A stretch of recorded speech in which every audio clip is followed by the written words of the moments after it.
Uphando lwenkampani yamaGqwetha i-Nchupetsang malunga nokubhubha kuka-Latoya Temilton oneminyaka elishumi elinesibini ubudala lufumanise ukuba Kubekho Ukungahoyi Kootitshala ababenoxanduva lokujongana nabafundi ngethuba lenkampu yesikolo apho kwatshona khona emanzini u-Temilton. Lo mfundi webanga lesixhenxe wase-School Queenswood ePitoli warhaxwa ngamanzi wabhubha kuhambo lwenkampu yesikolo e-Olifantsfontein ngomhla wama-20 kuJanuwari walo nyaka. Kuphando lwayo le nkampani yamaGqwetha ifumanise ukuba iingxelo zenqununu nootitshala ziyakhabana nezabafundi bebekhona ngosuku lwesiganeko, ngoko ke icebisa ukuba inqununu nootitshala babekwe ityala lokuziphatha kakubi ngokubonelela ngobungqina obungechanekanga kwisebe lezemfundo.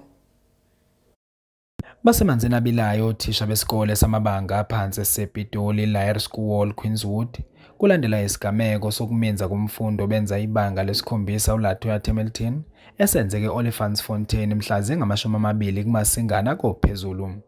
Labo othisha basenkingeni nje kungemuva kokuthi isikhungo sabamele besiphenya lolu daba sidalelwe ukuthi ke labo othisha baba nobudedengu njengoba babengafaniswa nangalukhalo lapho kwabokubhukuda khona abafundi ababethathe nabo uhambo.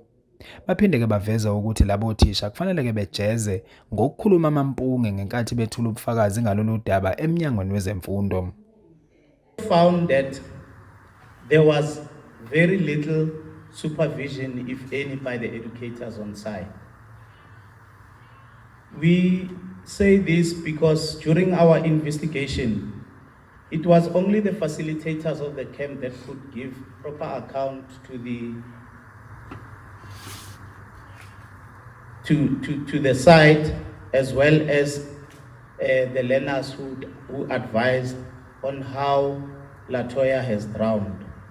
All the educators, they could not see, including the principal, they could not see how Latoya drowned, but however, they could only give account after Latoya has drowned.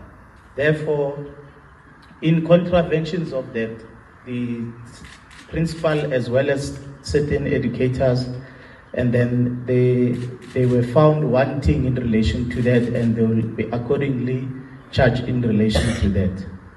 Lesi sikhungo sabameli siqhube ngokuthi ke kufanele kuqokwe kabusha isigungu esilawula isikole njengoba lesi sikhona besifanise nomfanekiso nje oqoshiweyo wabekwa.